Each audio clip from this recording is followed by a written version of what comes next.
Mishra astrologer. आज हम लोग बात करेंगे सूर्य और गुरु जब अष्टम भाव में होते हैं तो कैसा रिजल्ट देते हैं। अब अष्टम भाव जैसा कि आप इस कुंडली में देख रहे हैं कि जहां पे सूर्य और गुरु बैठे हुए हैं इसे हम कहते हैं अष्टम भाव। और अष्टम भाव में जब सूर्य और गुरु होते हैं तो कैसे रिजल्ट देते हैं। देखिए अष्टम भाव रिप्रेजेंट इन चीजों को करता है। देखिए वो अगर हम कहें तो ये अनंत भाव है, मृत्यु भाव है, और कहीं न कहीं यहां से जातक एक अनंत की खोज में, ऐसे जातक होते हैं अनंत की खोज कि ऐसे जातकों के अंदर एक अलग सी क्वालिटी होती है कि ऐसे जातक कभी कभी ऐसी चीजों को खोजने की कोशिश करते हैं कि जो चीजें हमारे संज्ञान में है लेकिन हम उनको जानते महसूस नहीं कर पाते, महसूस करते हैं लेकिन हम उनको देख नहीं पाते, उनको जान नहीं पाते कि कैसी चीजें हैं, कैसी एक्टिविटीज हैं। ऐसे जातक पुरानी चीजों को खोजना जो हमें पता है कि ये चीजें ऐसी हुआ करती थी और हम उनको देखना चाहते हैं, उनके बारे में महसूस करना चाहते हैं कि ये चीजें क्या हैं, कैसी हैं, कैसे हम उनको देखेंगे और कैसे लोग थे, कैसे चीजें थी, कैसी चीजों को हम कैसे रिजल्ट कर देंगे। ऐसे अगर व्यक्तियों की बात करें तो ऐसे व्यक्ति साइंटिस्ट के रूप में भी देखे जाते हैं कि ऐसे व्यक्ति ऐसी खोज करते हैं कि खोज और पुरानी चीजों को जानना ऐसे जातकों की एक अंदर से आकांक्षा होती है। लेकिन यहाँ पे सूर्य और गुरु की युति हो रही है। देखिए यहाँ पे जब गुरु, अगर यहाँ पे सकारात्मक फल सूर्य और गुरु के मिल रहे हैं तो ऐसी जगह पे ऐसा जातक कोई अच्छा साइंटिस्ट या ऐसा अच्छा खोजकर्ता बनेगा जो जीवन में नेम फेम भी पैदा करेगा। यहाँ पे क्योंकि गुरु जब यहाँ पे बैठे हैं तो एक चीज आप समझ लीजिए, यहाँ पे वो अपनी पंचम दृष्टि से देख रहे हैं द्वादश भाव को और अपनी सप्तम दृष्टि से देख रहे हैं दूसरे भाव को और अपनी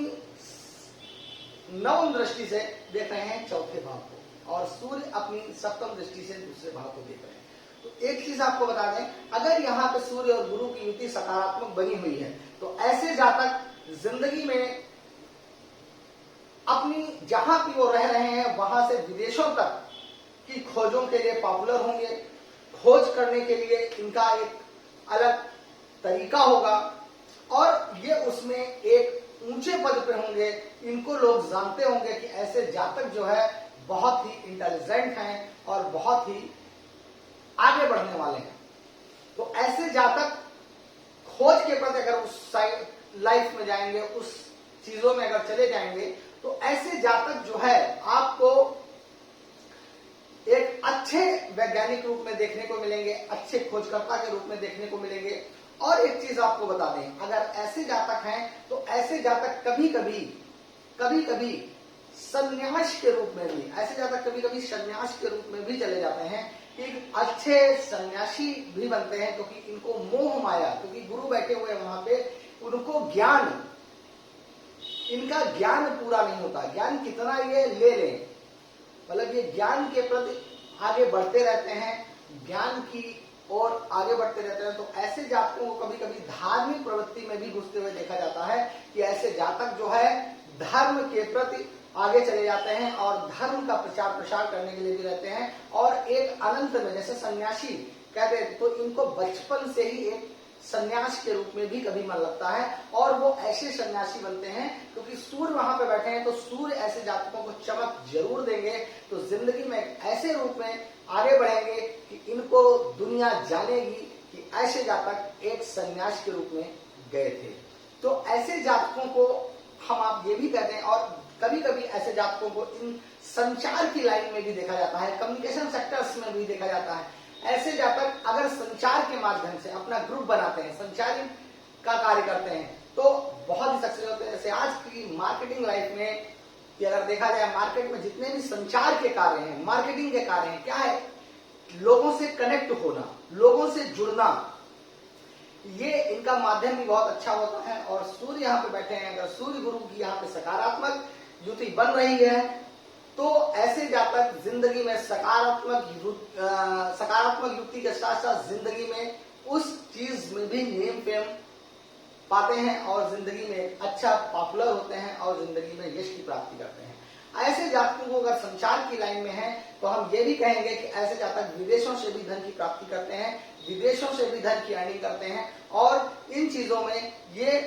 पैसा भी पहले इन्वेस्ट करते हैं और फिर उसके बाद धन की प्राप्ति भी करते हैं। ऐसे अगर जातकों की बात करें कि ऐसे जातक धन संचय के लिए भी,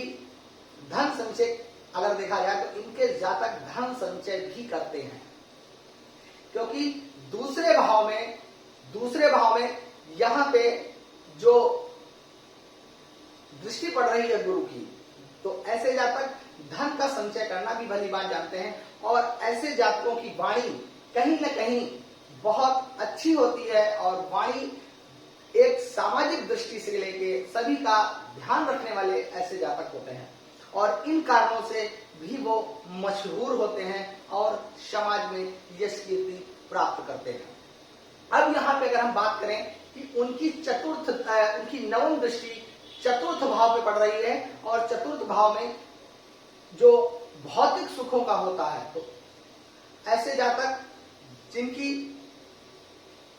आकांक्षाएं गाड़ी बंगला इन चीजों की होती है, तो ऐसे जातक अगर मैं ये कहें कि ऐसे जातकों को इन चीजों की भी कमी नहीं होती, ऐसे जातक कहीं न कहीं इन चीजों को भी प्राप्त करते हैं। अगर सकारात्मक युति बन रही है तो ऐसे जातक जिंदगी में इन चीजों की भी प्राप्ति करते हैं और समाज में एक अच्छे ओहदे पे जाने जाते हैं, धन कीर्ति यश वैभव। अब यहाँ पे अगर हम नकारात्मक दृष्टि की बात कर लें कि अगर यहाँ पे युति जो है सकारात्मक ना होकर नकारात्मक बन रही है या किसी प्लेनेट की नेगेटिव दृष्टि पड़ रही है उनके अष्टम भाव पे, तब यहाँ पे जातक कहीं ना कहीं अपने दिमागी टेंशन को लेके, दिमागी इनकी एक टेंशन होती है, सोच होती है, ये किसी से कोई बात नहीं करते, अकेला रहना पसंद करते हैं और जिंदगी में इस टशन के लिए अकेलेपन में ये खो जाते हैं और जिससे कारण इनको जिंदगी में ये आगे नहीं बढ़ पाते अगर नकारात्मक स्थिति बन रही है तो। ऐसे जातकों की बात करें कि ये चीजों में आगे बढ़ना चाहते हैं, जैसे मैंने कहा अगर नकारात्मक दृष्टि है कि विदेशों से अगर धन प्राप्ति करना चाह रहे हैं तो वहां पे कहीं ना कहीं धन का इनका लॉस होता है, धन से वो नहीं कमा पाते जो इन्हें कमाना है, धन लगा देते हैं लेकिन उस हिसाब से कहीं ना कहीं इनका लॉस होता है, सही से सेटलमेंट और मैनेजमेंट नहीं हो पाता जिसके कारण दिक्कतें आती है। अब यहाँ पे अगर हम बात करें कि जो दूसरे भाव पे, तो धन संचय इनका होता है वो संचय उन चीजों में लगा देते जिससे इनका धन व्यय होता है। वाणी कहीं ना कहीं कठोर हो जाती है, ये कठोर बोलना नहीं चाहते लेकिन कठोर बोल देते हैं जिसके कारण जो इनके साथी होते हैं या इनके कार्य करने वाले कलीग्स होते हैं तो उनमें कहीं ना कहीं एक मनमुटाव बन जाता है और वो इनका कॉपरेट नहीं करते जिसके कारण इनका ये लॉस होता है और ये आगे सक्सेस नहीं होते। जब यहाँ पे नवम दृष्टि भी गुरुदेव की पड़ रही है तो गुरुदेव जब नवम दृष्टि चतुर्थ भाव पर पड़ रही है तो यश कीर्ति वैभव जो इनका भौतिक सुख है,